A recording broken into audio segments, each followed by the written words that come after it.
آج ہم جس کہانی کا جائزہ لینے والے ہیں وہ واقعی دل کو چھو لینے والی ہے۔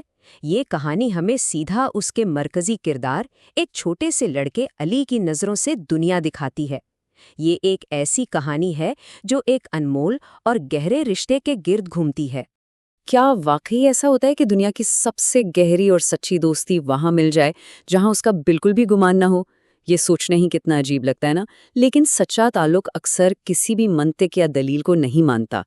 اس بات کو گہرائی سے سمجھنے کے لیے آئیے دنیا کو بالکل اس طرح دیکھتے ہیں جیسے علی دیکھتا تھا۔ پہلا باب، علی کی سادہ زندگی۔ چلیے اس میں تفصیل سے جاتے ہیں اور اس کی بالکل سادہ اور روزمرہ کی حقیقت کو قریب سے دیکھتے ہیں۔ اگر ہم مادی لحاظ سے دیکھیں نا تو علی کے پاس ظاہری طور پر کچھ نہیں تھا، یہاں تک کہ کھیلنے کے لیے کوئی کھلونے بھی نہیں تھے۔ لیکن اس کی اپنی نظر میں وہ بالکل بھی غریب نہیں تھا۔ اس کا دل بہت بڑا تھا اور اسے صرف ایک پرانے کپڑے کی گیند سے کھیل کر جو بے پناہ خوشی ملتی تھی وہ لفظوں میں بیان نہیں کی جا سکتی۔ اس کے لیے خوشی کا معیار باہر کی چیزوں میں نہیں بلکہ بالکل خالص اور اس کے اپنے اندر تھا۔ یہی اس کی اصلی دولت تھی۔ دوسرا باب، ایک سچی اور انوکھی دوستی۔ علی کی اس بالکل سادہ سی زندگی میں ایک بہت ہی پیارے اور سب سے عزیز ساتھی کی آمد ہوتی ہے۔ ان کا یہ جو پیارا سا رشتہ تھا نا، یہ بہت ہی چھوٹی چھوٹی مگر انتہائی خوبصورت باتوں پر کھڑا تھا۔ دیکھیں، پہلے قدم کے طور پر ایک چھوٹی سی چڑیا کا روزانہ پابندی سے علی کی کھڑکی پر آنا۔ پھر دوسرا قدم، علی کا بہت ہی محبت سے جتنی بھی اس کی حیثیت تھی اپنے اس ننھے دوست کے لیے دانے رکھنا۔ اور تیسرا قدم، علی کا اپنا سب سے قیمتی وقت اس چھوٹی چڑیا سے باتیں کرتے ہوئے گزارنا۔ اور یہ چیز بہت خوبصورتی سے دکھاتی ہے کہ کیسے ان کا یہ مضبوط تعلق انہی خاموش اور حسین لمحات کی بنیاد پر بنا تھا۔ تیسرا باب، اچانک اور خوفناک طوفان۔ اب یہاں آ کر کہانی میں اچانک ایک ٹھہراؤ ٹوٹ جاتا ہے اور ایک انتہائی خوفناک طوفان علی کی اس پرسکون دنیا کو ہلا کر رکھ دیتا ہے۔ آئے آگے بڑھتے ہیں اور دیکھتے ہیں کہ یہ صورتحال کیسے سنگین ہوتی ہے۔ طوفان والے دن گاؤں میں اچانک بہت ہی تیز آندھی اور بارش شروع ہو گئی۔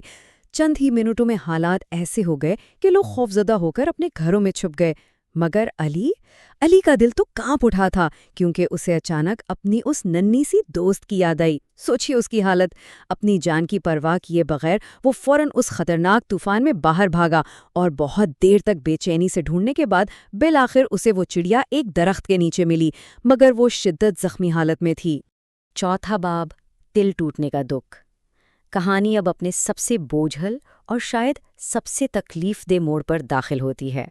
علی اپنے زخمی دوست کو فوراً اپنے گھر لے آیا اور بہت ہی نرمی سے اس کی دیکھ بھال شروع کر دی۔ یہ پوری رات اس کے جذبات اور اس کی ہمت کا ایک بہت بڑا امتحان تھا۔ اس نے اپنے اکلوتے دوست کو بچانے کی ہر ممکن کوشش کی، اپنی پوری کی پوری جذباتی دولت اس ایک جان کو بچانے میں لگا دی۔